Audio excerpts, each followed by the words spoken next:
I think it's working. So tired.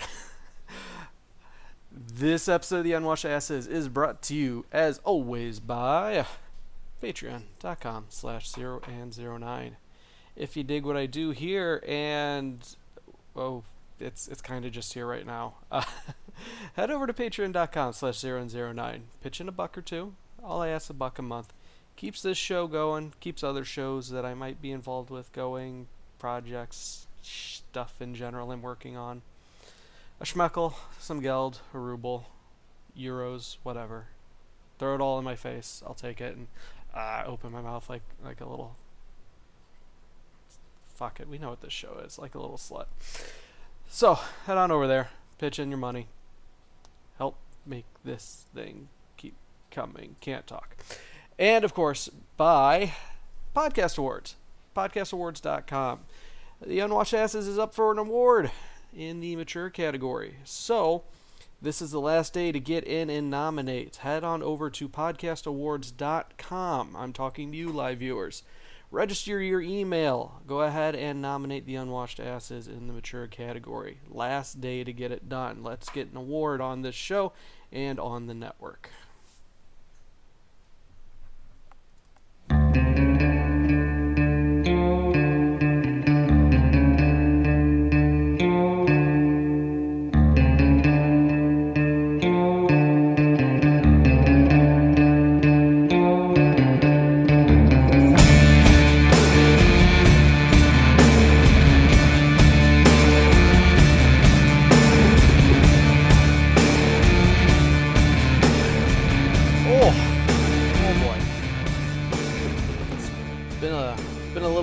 Since we've done a live show, I'm not entirely sure what it is that I'm supposed to be doing here. I'm trying to mix the audio and make sure everything's balanced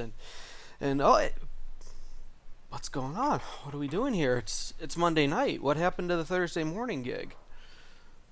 Well, listeners of the show, new viewers, hi, how are you? Thursday mornings weren't working. I really, really wanted them to, but it's the busy season at my real job. So OT is requested. Nay, demanded of me. What's up, Mezzy? You done been told it's time to work more and more hours. So the show's been getting out late. I've been having to do it with the shitty voice recorder phone app and compiling it later and uploading only audio. So it's getting out days late with lesser quality, and I'm overworked and overstressed. So we decided, you know what? Let's go ahead and just move it, because I know I'm going to be working Thursdays every Thursday from 8 a.m. until 1 a.m. for the next month, maybe 2 months. So let's go ahead and we'll just solve that problem. Now, what did that mean for the rest of my schedule? It meant then that we had to shut down Zero Lives. It's on a hiatus. I'm loath to say that it's been canceled, but I can't definitively say when it's going to return. So it's on hiatus. It could come back. It might not. And that's kind of what I want to get into here in the top of the show is what happened there. What was the deal? Because last week I streamed. I don't look at numbers, so I don't know how many live watchers we had, how many watched the archives and whatnot afterwards. But needless to say, it did not go well. In fact, when looking at the video itself before uploading it, I distinctly said, oh, hey, I'm doing this show that I don't want to do. I'm not going to be funny. I'm not going to be engaging. And sure enough, the show kind of went off the rails really, really quickly. Which was a shame, because we got finally into the Destiny 2 beta. But that kind of ties into it overall, where for the first time in days, I finally had the ability to play a game that I had been really looking forward to. Anybody, again, you listen to the show, if you've watched any of Zero Lives, I have devoted a significant chunk of my free time to Destiny. It's WoW 2.0 for me, and I had been really looking forward to Destiny 2's beta. Now, to get into the beta a little early, you wanted to go ahead and pre-order, and then they opened up the beta period to everybody for a weekend. And I didn't have the chance to pre-order it because money was relegated elsewhere. I have responsibilities. I'm an adult, despite everything in my head screaming otherwise. So bills and whatnot, that's got to be paid before I can indulge and treat myself. And to everybody I owe debt, yes, I'm aware you're there. I am definitely aware you're there. So it's not like I'm splurging on things left and right. And that was the one thing I really wanted to in the second half of the year, was invest in that. But didn't have the chance, so I said, it's okay. I can miss 2 days of the early access beta because I'm going to be working primarily anyways. So when the weekend came around and the beta was opened up to everybody else, no go. Didn't have the time. I think, what was it? I worked that Friday, did my all-day routine, and then Thursday I did my all-day routine. Friday I worked all day, and then we recorded Friday Night Smite, which is amazing as always. Check it out. And then Saturday I had plans that took up the bulk of my day as well. So I still didn't have the chance to play the game. And then Sunday, of course, I go back to work. So it's like, well, fuck. That was my entire window for this game that I've really been looking forward to. I know it's coming in full release later in the year, but I wanted to get in and, I don't want to taste of the good life. But it didn't pan out. So Bungie then goes and announces that they're going to extend the beta for a couple days. But there was something weird in the tweet saying, like, oh, you need to make sure you're in the game by 5 p.m. today to get access to the later half, which made zero sense, but it made me real nervous because I'm at work on Sunday. I couldn't log in before 5. And lo and behold, we got extremely lucky, and on that episode of Zero Lives, where we had been playing through Ghostbusters up to that point, had the opportunity then to dive into the Destiny 2 beta. But I wasn't feeling it because I had been extremely overworked for weeks and, a couple months now, where, people close to me could definitely tell, and I apologize for the cat in the background. She's in heat, and she's just being a little skank, walking around the house, backing her ass up to everything and yowling. So if you hear it, that's what's going on. She's just not getting any of that kitty action because I don't want kittens. And I have to find time somewhere in my schedule to go get her spayed. But she's not getting outside, indoor-only cat, so cool your jets. So yeah, I went into the episode and I wasn't feeling it, wasn't happy. And there's been a couple times in the past where I decide, it's not a good idea to go ahead and record or stream or do anything of that nature if I'm in a shitty mood, because one, I'm definitely not engaging, and there's 2 rules to streaming, is either be A, the best there is at that particular game, or B, be the funniest motherfucker in the room. I was neither. And the show definitely suffered for that. And that's when it became clear to me, where Destiny is this thing that I really dig, and Destiny 2 is something I'm going to dive heavily into. I finally had this chance to sit down and play it, but because the method in which I'm playing it is a stream, and I am not sitting there and doing it for my own entertainment, I am trying to be entertaining to others while I'm playing this. It didn't pan out. It added that extra stress, like, this isn't something enjoyable now. It's something that's it's a chore, it's a job, it's something I have to do. It changes the perspective with which I partake in said activity, and it sucked. It really, really sucked. So, in a little bit of a temper tantrum at the end of it, I decided, let's go ahead and we're going to end Zero Lives. Like, fuck this. Fuck you. Fuck everybody. I'm going home. I was already home. And that's kind of how it ended. It was a very unceremonious end. It definitely was a spur of the moment thing, but it was that breaking point where I need a break. I need to not have my plate so loaded up with, you know, everything that I do in the real life, and then throw on my hobbies, which demand so much of my time on top of it. Something had to give, and unfortunately, it was Zero Lives. So, um, I guess we're gonna take a moment here where press X to pay your respects. Uh, Zero Lives was something that I had started. God,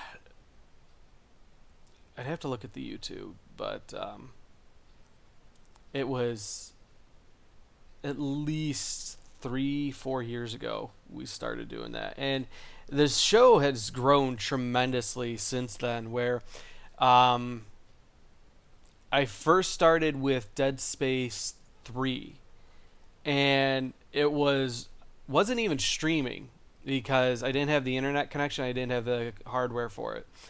And Twitch really wasn't a thing back then. It was still Justin.tv.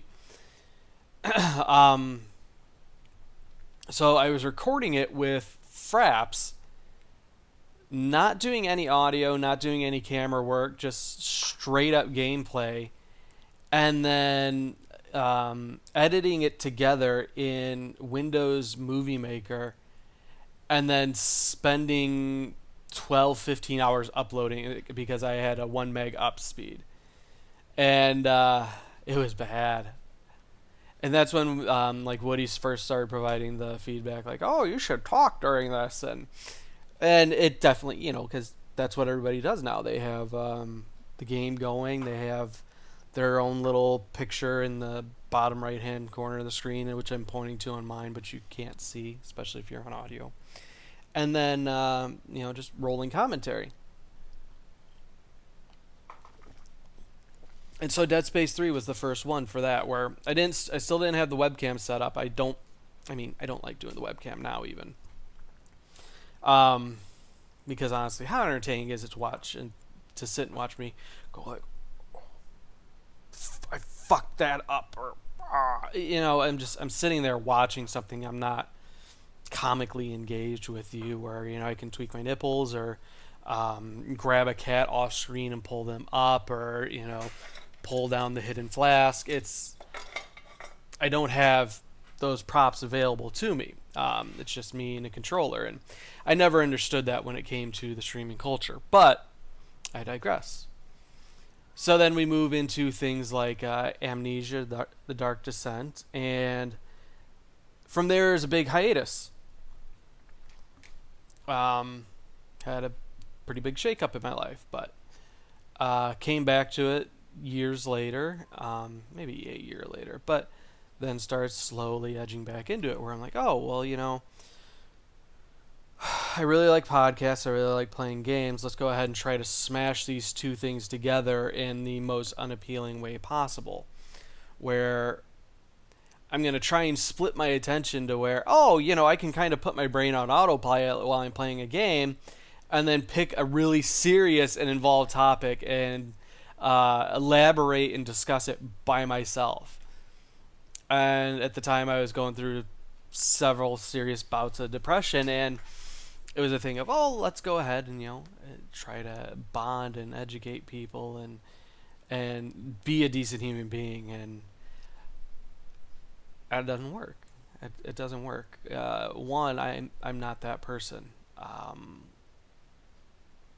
I have so little faith in humanity. I don't really want to help. I do, but I don't. And two, the biggest issue with that is I can't split my attention so much that I'm able to carry out strikes or missions, or really focus on what it is I need to do in the game without completely fucking it up, and still hold an intelligent conversation. What's up, Skankosaurus Rex? And so it failed, and then I tried that for a very, very long time, a lot longer than I should have. There was some dabbling with merging the games with Gold series into the Zero Lives, but I think what really ended up working was the realization I can't do multiplayer and comment. I'm not that good at the game where you can just sit and watch me play multiplayer matches of Destiny and find it entertaining. Because again, that requires me either A, being the funniest person in the room, or B, being the best, and I am definitely neither. It's very hard for me to be entertaining. It's the same thing as trying to hold conversations about mental illness. I can't do a stand-up routine for an hour on the fly while trying to play a game. It doesn't work. And so we then kind of went back to the roots as far as what we had with Amnesia and Dead Space 3. Let's go ahead and we'll play single-player, story-driven games. That gives me the ability to, one, not worry about doing multiplayer. I can pause the game and take breaks accordingly. And B, it feeds me with material to actually try and be entertaining. And so the first one we really delved into was Fable 2.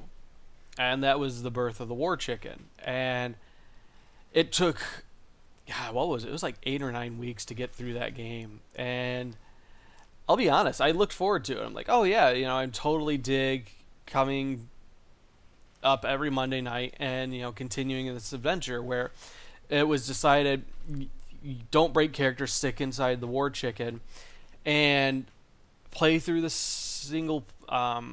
main storyline during the stream, and then the other days go ahead and complete the side story content so you're ready to go. And while I enjoyed coming to it every Monday night, it was a thing of, well, shit, I just gave myself this extra job where it's not just Monday night, because those familiar with Fable know there's a ton of extra content to do, and if you don't do it, you're missing out on quite a bit, not just for the enjoyment experience, but if you're going to progress the character and make them viable end game, you have to do this extra stuff. And so, aside from the Monday night stream, it was a thing of me... Why is my audio down? Sorry. I'm not paying attention. It was a thing of, well, I need to get all this extra stuff done, kind of like show prep. A very extended, involved show prep. And so, by the time Fable 2 was winding to a close, I was looking for another game, one that wasn't so involved. I had hit on the right track of, let's stick with a single-player story. That gives us a lot of content to work with. We can do an older, more nostalgic game like Fable 2, and it pans out. That one got a lot of really good feedback. And then I got the tickle of, well, people like scary games. More than once I had been told, well, either A, go back to Amnesia, or B, start playing like Outlast. And it had just so happened that on the Games with Gold, we got Layers of Fear. Now, I did play like an hour of the game for one episode, and I'll be honest, it fucked with me way more than I would have liked. Not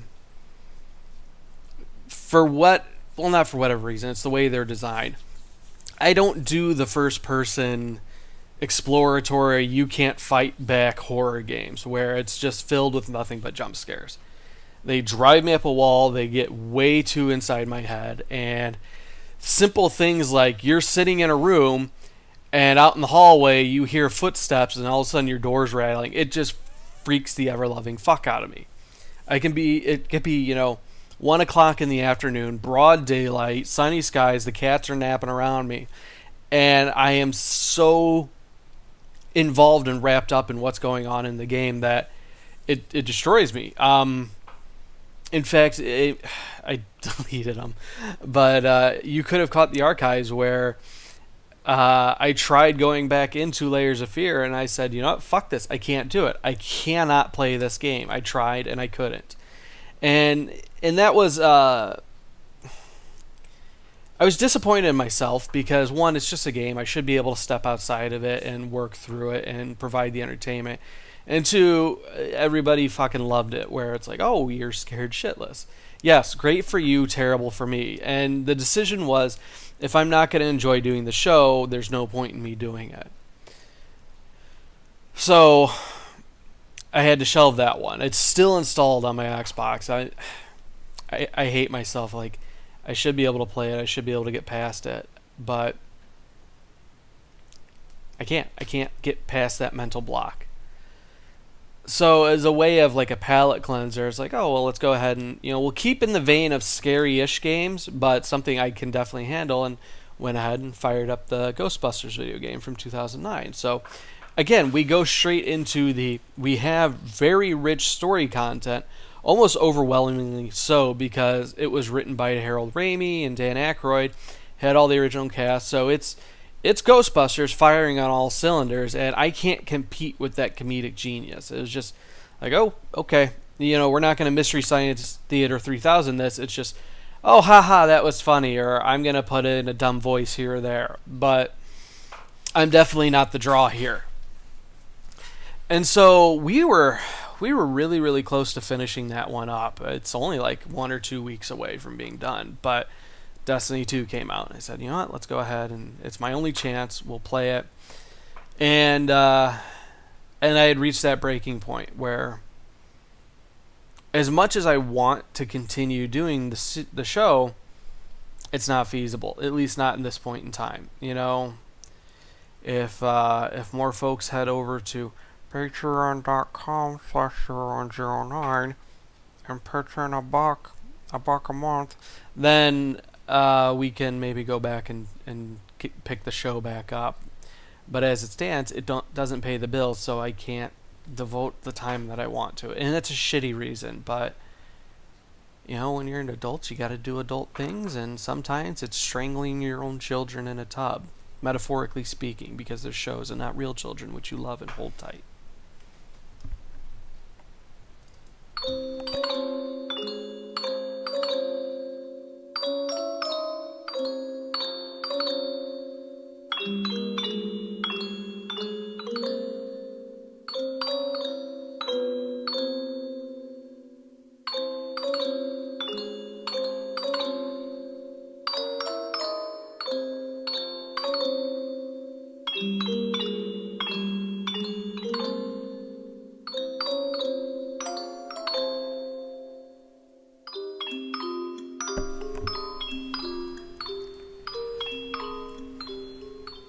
Tell you what I'm jonesing for, though. Aside from more iced coffee. Hate coffee. Hate regular coffee. But goddamn am I a sucker for some French vanilla iced coffee. So,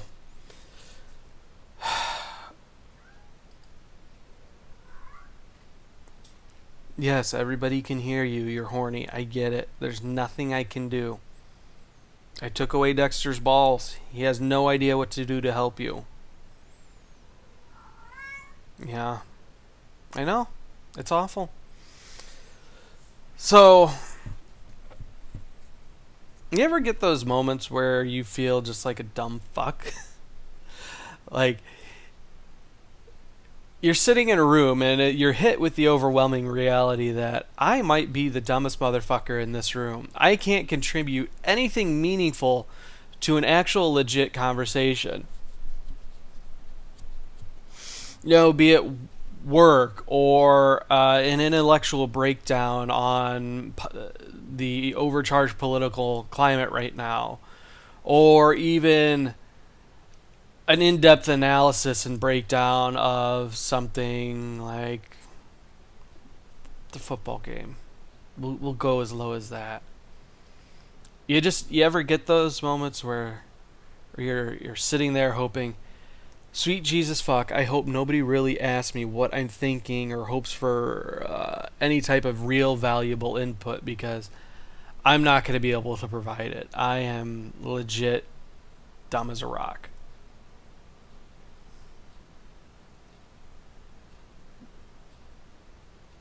Yeah, so apparently, according to chat, I am the one who is alone.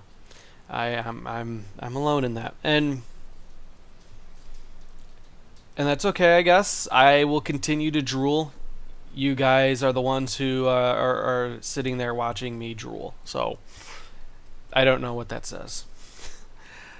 Um, but no, I felt like I've stagnated over the past several years. Um, Especially in a new career, like on the surface level, cable isn't terribly complicated. A monkey could do the job. But if you really want to get good at it, if you really want to delve deep into it and then advance in the career, not to the point where you're just a grunt fixing things in a home, but helping maintain the network, then you got to have a little knowledge. Or if you want to stay involved in a field like technology and be able to talk intelligently about the latest processor coming up, or why mergers between certain companies is a big deal, or the implications of Amazon delving into healthcare. You need to stay informed and educated. And I don't feel that I've been doing my utmost diligence on staying smart. It used to be back in the day when I was a young kid. I valued knowledge above all else. So I was that annoying little shit who would be like, well, actually, X, Y, and Z. No, I was a little shit. They called me, I shit you not, I transferred to a new school in 5th grade and immediately got hit with the nickname of the Walking Thesaurus. Or was it the Walking Dictionary? I want to say it was the Walking Dictionary because we had this thing where once a week we had to go up in front of the class with a new word that we had found in the dictionary. And the idea was to, one, educate the class and expand vocabulary and whatnot. But it was a game. So if you could pick a word that nobody else knew what it was, you were king for the day or whatever. And more often than not, because I was a fucking loser, nerd, bookworm type, I would read the dictionary. I would read the dictionary just for the ability to shut those kids down and then pick said words that they had no idea what they were. I remember all was one of them, AWL, that they could not just fucking get. And it continues because up until at least 18, you are force-fed information. You sit in a structured setting where, be it homeschool to public school, private school, you are having knowledge crammed down your throat. Now, whether or not you do anything with it or retain it is entirely up to you, but it is still your face being put in front of the water spout, and that's it. You're going to take something away from it. But afterwards, once you're done with high school, you have the option, well, do I continue to college? Do I just kind of go into the workforce? Whatever. The point is, you're the one who then becomes in charge of that water spout. And much like anything else in life, continued momentum is the key. And if you stagnate or fall away from something, then that trend only continues to the point where you then atrophy. So this could be, most common example is building a routine of working out. It fucking sucks. Working out is the worst. I hate it with a goddamn passion. But I find, like many other things, if I continue to do it, it becomes easier to do. It becomes habit. And that's the trick. If you fall off the wagon and stop doing something, you're more inclined to keep not doing it, to sit there. And that's what I had done as far as, just general information. I became more obsessed with not necessarily pop culture, but things I was interested in, where it was, Star Wars, Warcraft, video games in general, animation, science fiction, fantasy books. I was more interested in learning about these worlds and things that in many eyes don't really matter long term. You can't apply those what you've learned there to other aspects in your life. And it was mindless self-indulgence to the point where, oh yeah, I can rattle off quote after quote about dumb movies, but can I actually contribute to a discussion about electrons versus protons? Am I going to be able to teach my children basic to middle range math skills?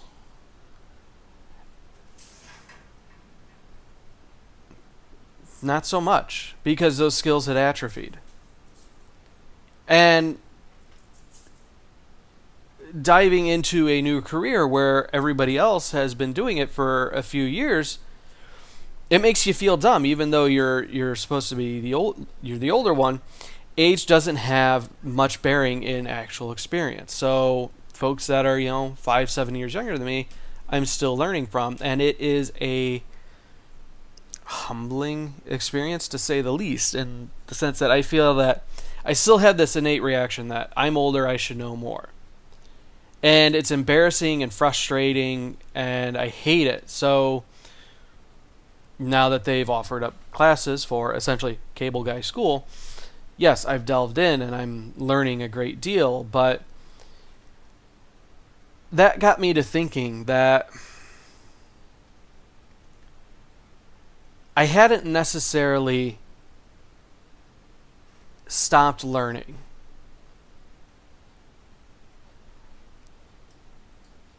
I had focused instead on learning the things that I was interested in.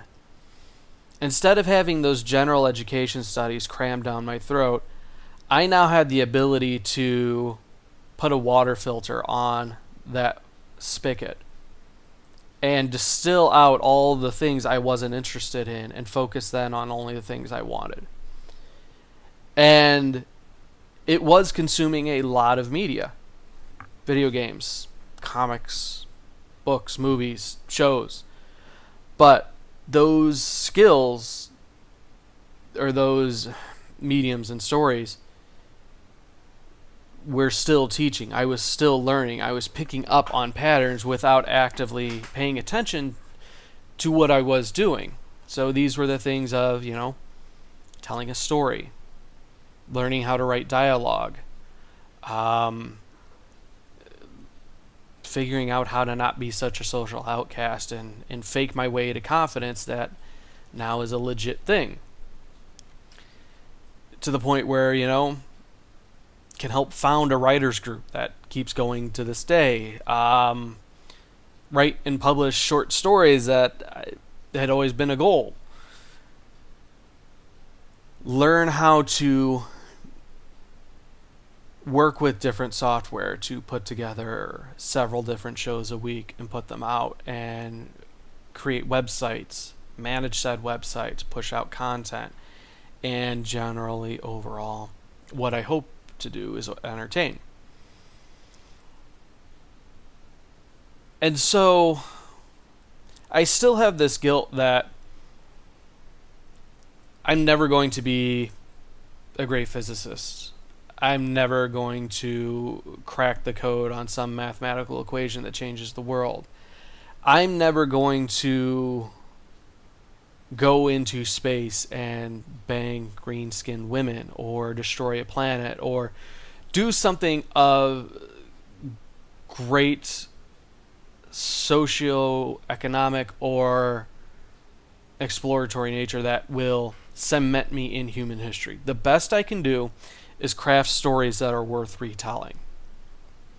That's how I get remembered.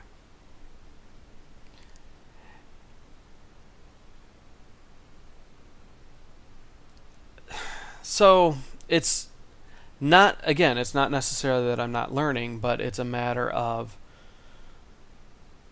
acknowledging and respecting what I am learning and applying those skills and taking away from what it is that I am indulging myself in, so that yes, I don't stagnate. Because the flip side to that is I could say, oh, well, I'm eventually going to do this, or I plan on doing that, and just coming home and watching TV as soon as I get home, and going to bed and wake up, go to work, repeat.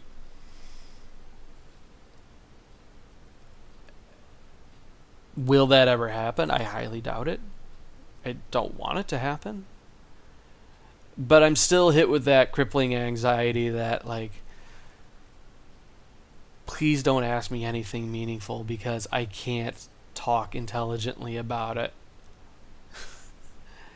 I don't know, it's dumb. It really is dumb. But that's when that learned confidence comes back into play. Like, shit, let them talk about football. I know enough to pass a conversation as long as they don't delve too deep. Or do the question thing of keep asking them questions about what they're interested in. So they're the ones who are actually talking. You're just providing talking points. But again, acquired skill, knowledge. So, I don't know. I'm very much in an introspective mood. I don't know how to bring the funny. I don't have the equations to throw the comedy in your face, and it sucks. So, there's not much else I can go with that aside from we'll do the big motivational speech of keep learning, buy books, read. If you're interested in something, go to a forum or watch YouTube videos, learn how to do it. Because you are capable of doing much more than you think you are. You know, whether it's learning how to pop an ollie on a skateboard or how to design and build 3D print jobs and then print out your own creations. Or solving a differential equation that creates a black hole in your garbage can so you don't have to throw away garbage that goes into a landfill. It just gets crushed up and then no more waste. Don't want that baby? Throw it in the black hole garbage can. But you do that to the metaphorical baby, which is your first show that you don't want to continue because you're overworked, not your actual baby, which you love and hold and kiss tenderly.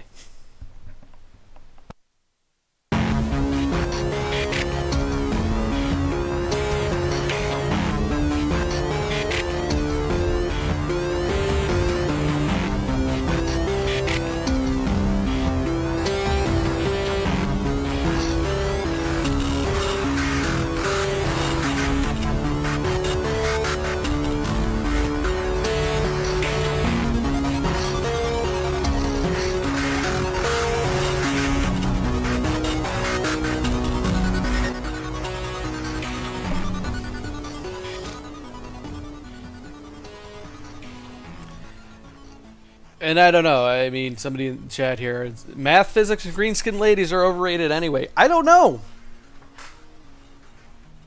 Kirk seems to be digging the green skin chicks, and his rudimentary knowledge of math and physics, which he then has Spock do the work for him, leads him to more green skin ladies, where they boldly go where no STD has gone before.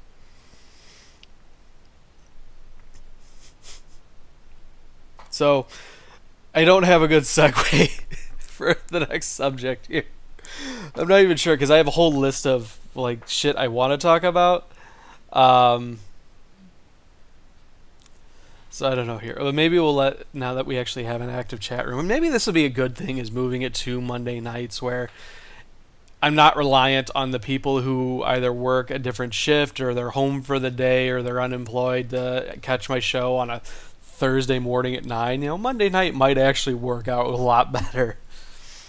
So, we'll give you guys a few seconds here, but we have The Flash, Ren Fair, Destiny 2, and fat people fucking.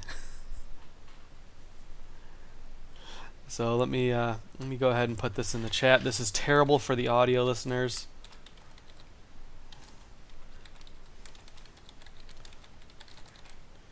Two and fat people fucking. Go ahead and pick a topic. That's how we'll round out the show here. Because some of these have been sitting for a few weeks in the hopper, and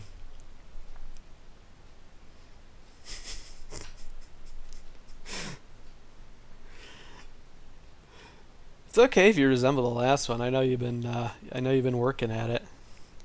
You're not always going to resemble it. You're going to be like a Greek god, sculpted and toned, hoisting children upon your brawny tan arms, while your wife swoons and has to buy a fainting couch because she can't handle the raw masculinity that is her husband.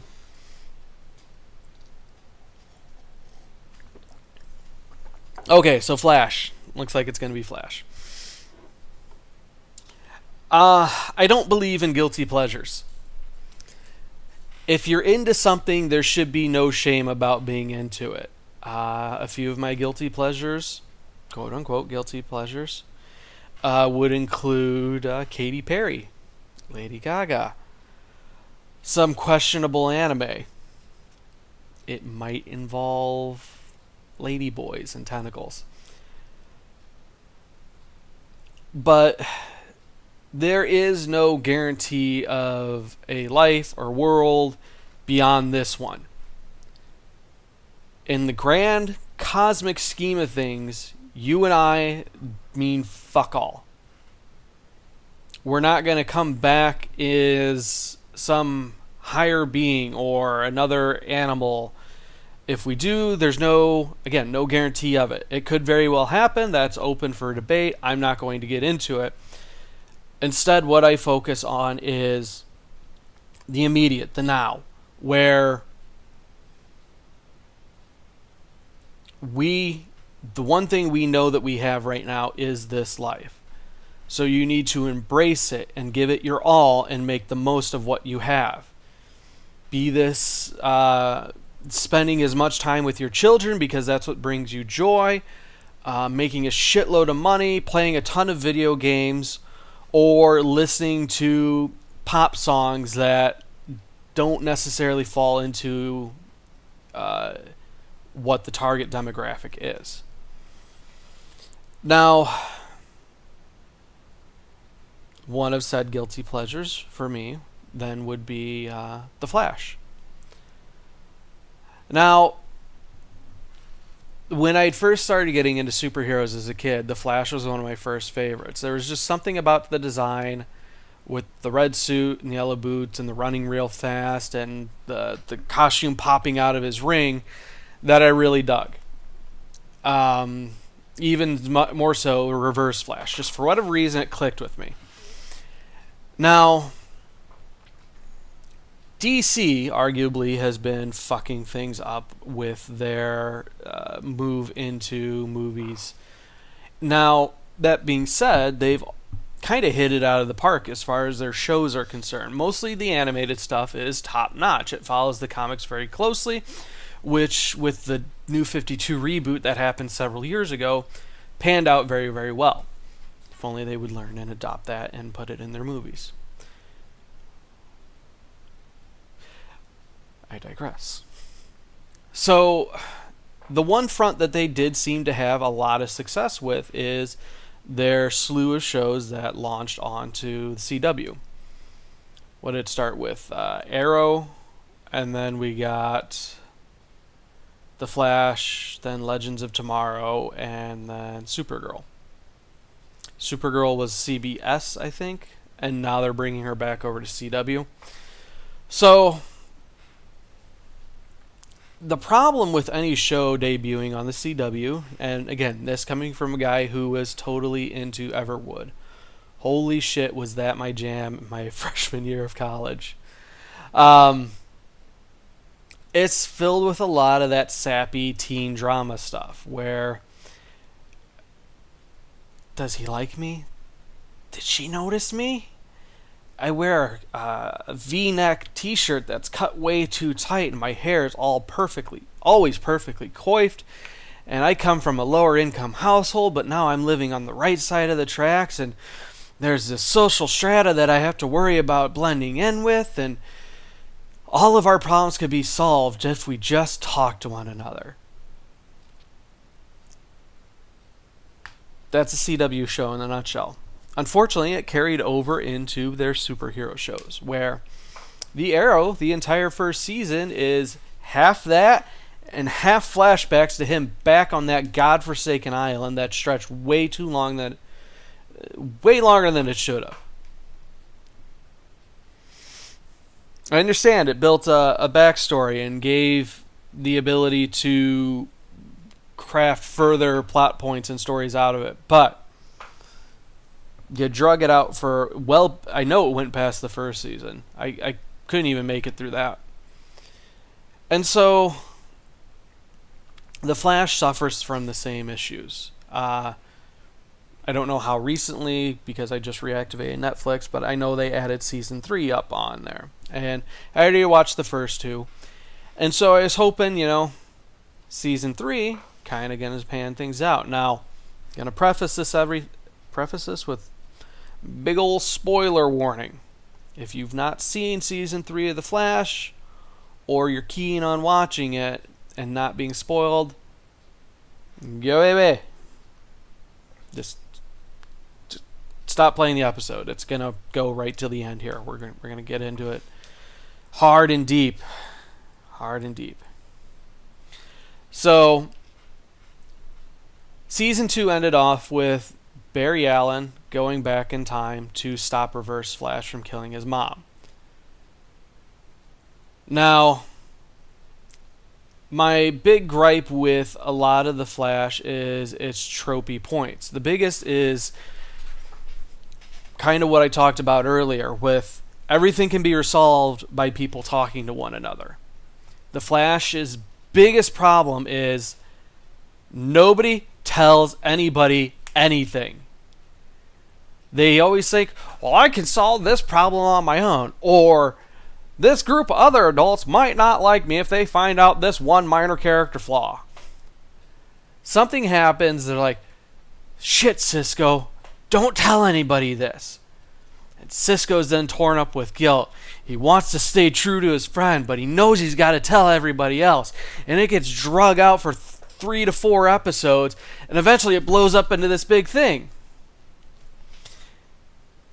And there is usually 6 or 7 of these individual mini storylines going and interwoven throughout the entire season of 24 fucking episodes.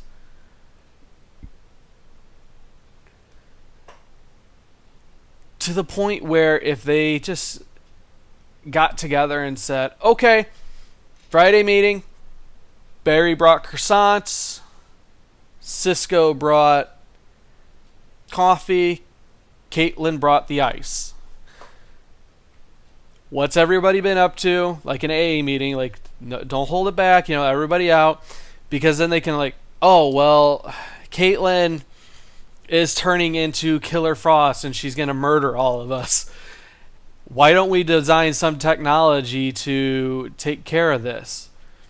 Or, hey, Barry's really torn up about this thing where he wants to bang the girl who's been treated like his sister his entire life.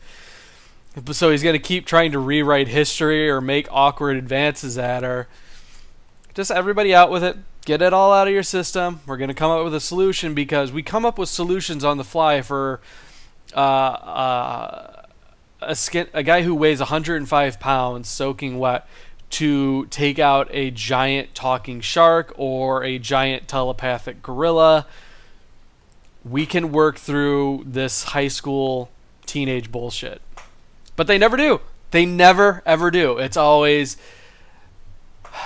Caitlin, you got to keep this secret from me. Or, I suspect HR's up to something, but instead of just asking him about it, let's go dig around and cause some trouble. And it always grows into this thing that's much, much bigger than it ever should turn out to be. Issue 1. Issue 2. Hey, I'm the new guy in town. Something seems a little off about me, but you can't find anything concrete. Here's a secret. Halfway through the season, I'm going to turn out to be a bad guy. We had it with the the Doctor, who was Thawne and also the Reverse Flash, but he was shapeshifted face in the first season. Second season, we had it again with a shapeshifted face, or a guy pretending to be Jay Garrick, who ended up being Professor Zoom. And this season, we have it with goddamn Snidely Whiplash, Harry Potter kid, not Harry Potter himself. Blonde. Malfoy. We had it with Malfoy. Now, granted, Malfoy, he's coming into it, and he's going to be typecast. Like, oh, you're the sneaky little shit from our childhood Harry Potter movies. Of course you're going to be up to something. And look at this. You're playing a wizardy type character named Alchemy in this. As soon as they introduced him, like, that's a bad guy. And it's always the thing of, I don't like this guy, but I can't put my finger on it why it is. Because he's the fucking bad guy. The writing is just so lazy that it's not a big reveal. It's not something surprising. It's not something shocking.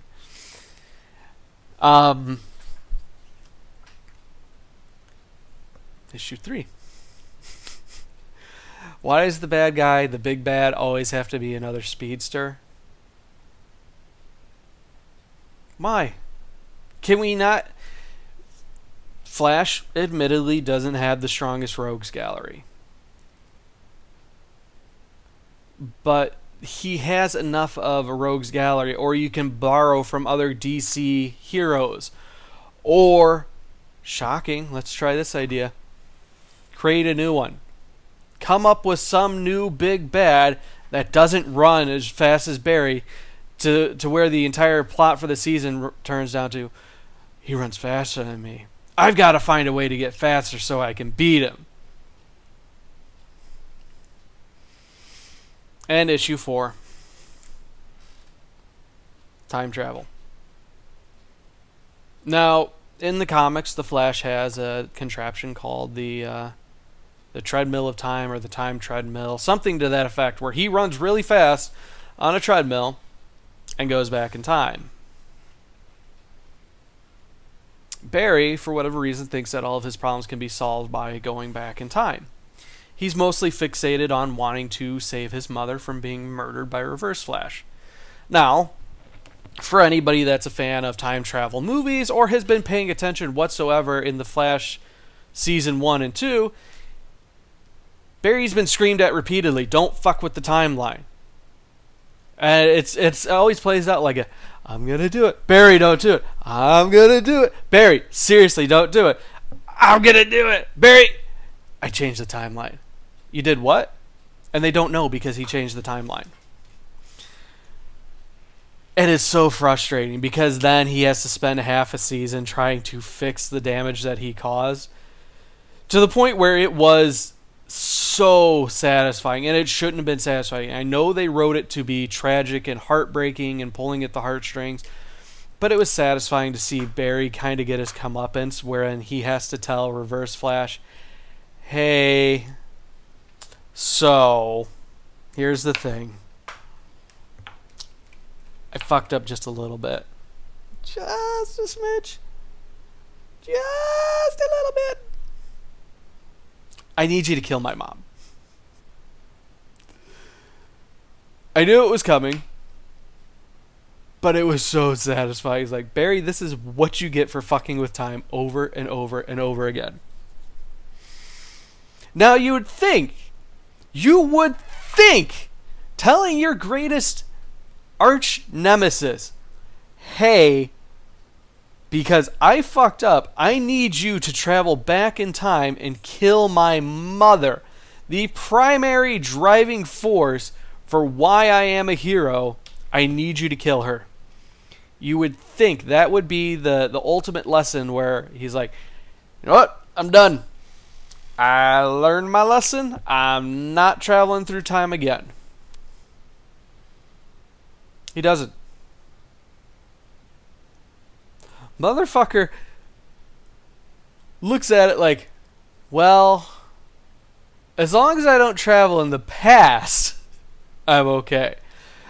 But we're going to spend most of this season fixated on the future. To the point where I'm going to travel to the future now. And you know what happens? Fucker gets stuck. And then we're treated to 2 emo versions of Barry Allen, where the sign that your main hero's turned to a bad guy, grows his hair out, gets an oily complexion.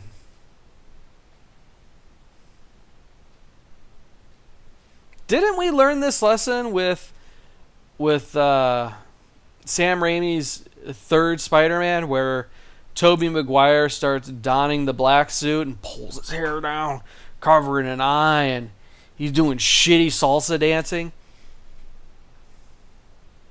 Said no, we get the guy playing Barry Allen, who has 0 acting range when it comes to being a bad guy. He's just like, oh, I'm Moody Barry Allen. Everything's awful, but I don't have really convincing reasons for why I ended up abandoning everybody who's always stuck by me.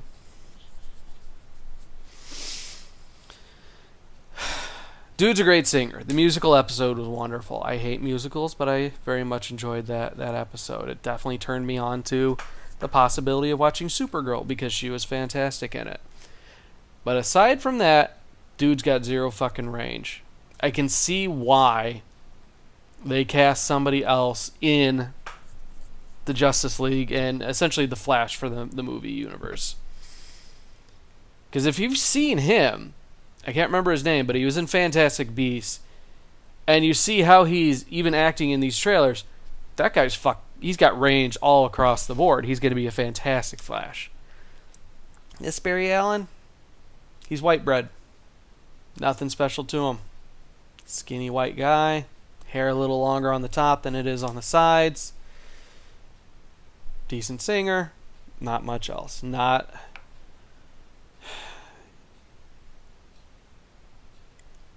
guess the point I'm trying to make by bitching so much about this is I shouldn't like this show. Technically, it fails on very large points across the board. Points that I would decimate any other show and movie with and say, fuck it, I'm not watching this, it's not worth my time. That being said, The Flash is fucking entertaining. It is just great popcorn TV. To the point where Season 3, you want to know how I watched Season 3? I binged that fucker. Not just like, oh, I'm going to watch 4 episodes tonight when I get home from work. No. I did 18 episodes in one day. And then I finished the last 6 the next day. These are 40-minute episodes. I put it on Netflix on the Xbox. I logged into WoW, and I just fucking went at it. I was like a pig in shit, just rolling around in terrible storytelling, even worse acting, contrived plot points, aggravating interactions between the characters, and I'm just eating it all up like, oh my god, this is the best fucking TV ever. And you know what it did to me? It turned me on to DC's Legends of Tomorrow.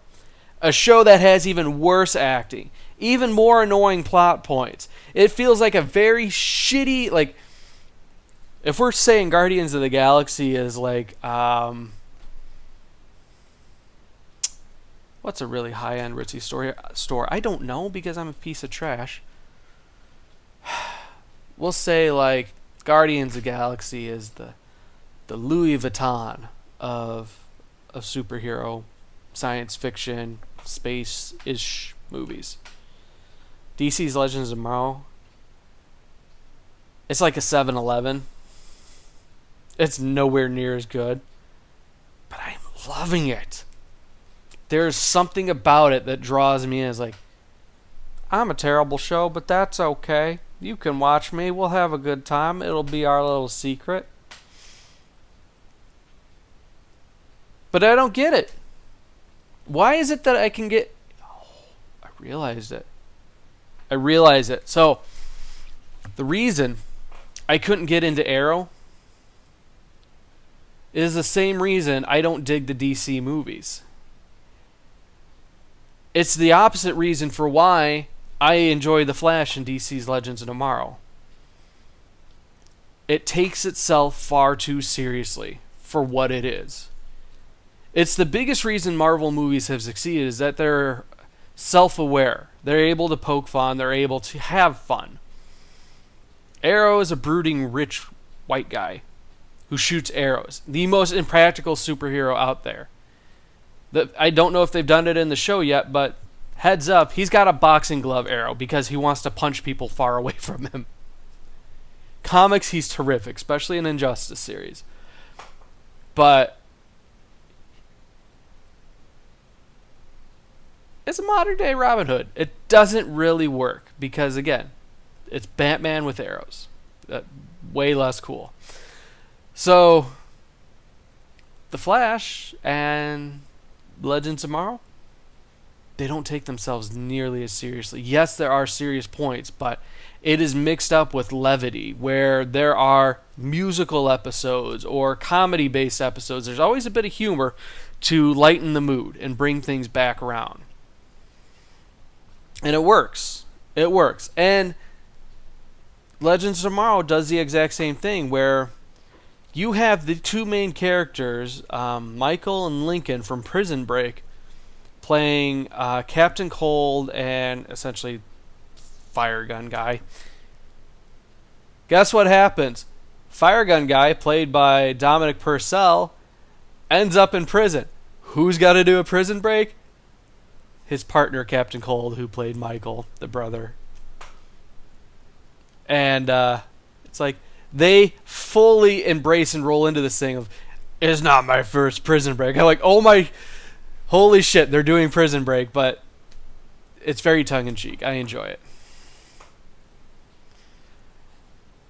So earlier episodes of Arrow are because he isn't afraid to kill people. I honestly wish he would kill his sister or all the people that he's flirting with or that are trying to flirt with him. We need to get away from that. Teenage romance doesn't play well in superhero-based universes unless the characters themselves are teenagers. I.e., look at Spider-Man Homecoming.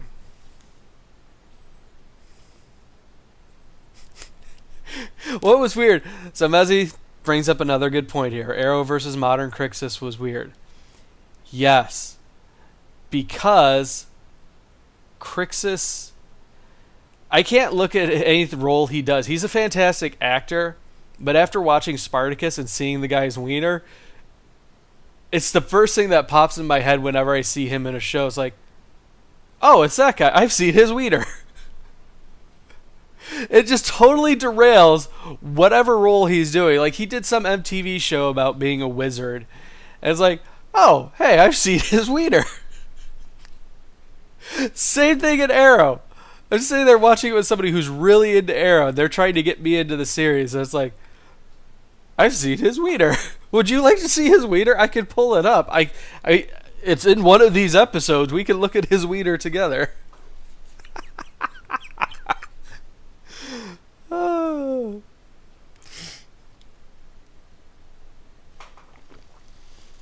But yeah, I'm so glad you labeled him Modern Crixus. That's going to be a thing.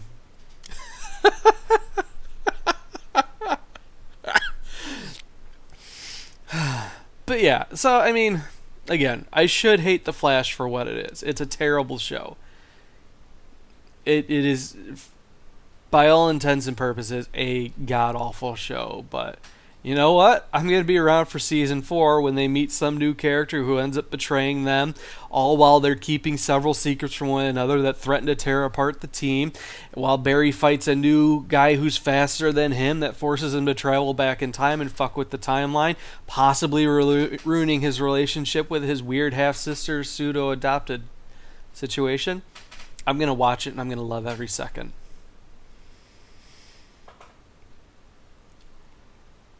So that's going to do it. Sorry, I'm thinking about Crixus' wiener now. I got derailed. Goddamn you, Mezzy.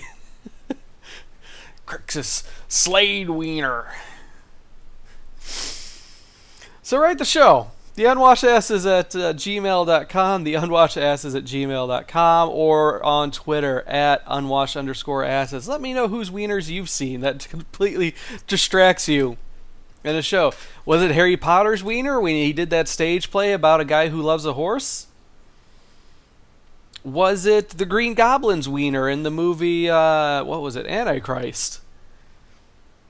What famous wiener has completely destroyed the way you look at that actor and any subsequent role they've taken? Let me know. We'll read them on the show. But of course, now we've got our new home, Monday nights at 9 p.m. Central. We'll be back with another episode of the Unwashed Asses. And of course, the rest of the week here, we have Lunacraft Tuesday night. Wednesday night, still a grab bag. I don't think anybody's doing anything. Mezzafesto himself is playing all manner of Blizzard games. He might be doing Shadow and Mordor. He teased me with, and I apologize here, Mezzy. What's the name of the show you're doing? I'll give you a second here while I pimp out. Friday Night Smite on Fridays. Gotta wait for the delay here. That's the shitty thing about being a network guy? Owner? I don't know, we're not a company. The Filthy Casual, is it? Was it the Filthy Casual? Yeah, it was the Filthy Casual. Okay, thank you. Yeah, Filthy Casual, Mondays. Every show airs at 9 p.m. Central Time, so it's easy enough to catch it. We'll have this stuff on the feeds. But again, please, please, please, please, anybody watching live, you have less than 2 hours if you're in the Central Time Zone, less than 1 if you're on the Eastern Seaboard here.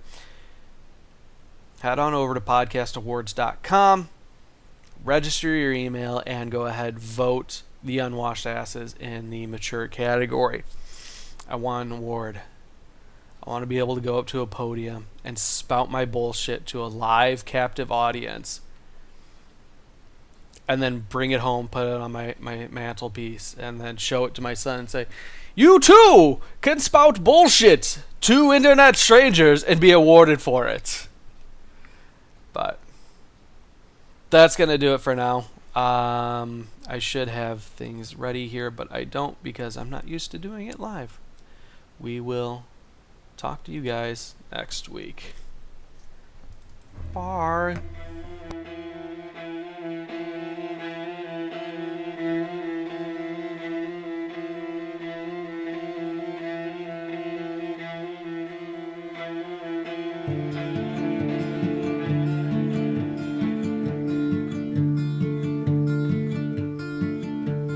I can feel the end, it's drawing near. It will soon be here. Oh, that much is clear. So shut the doors and turn off the lights. Let us sleep tonight.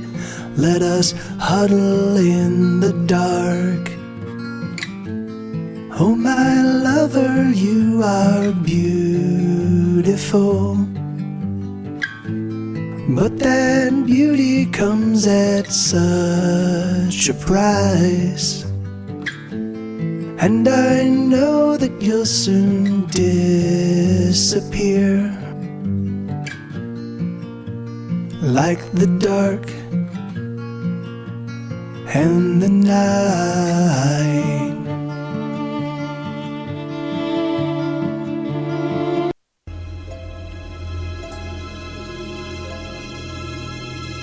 This show is part of the HFC Gaming Network.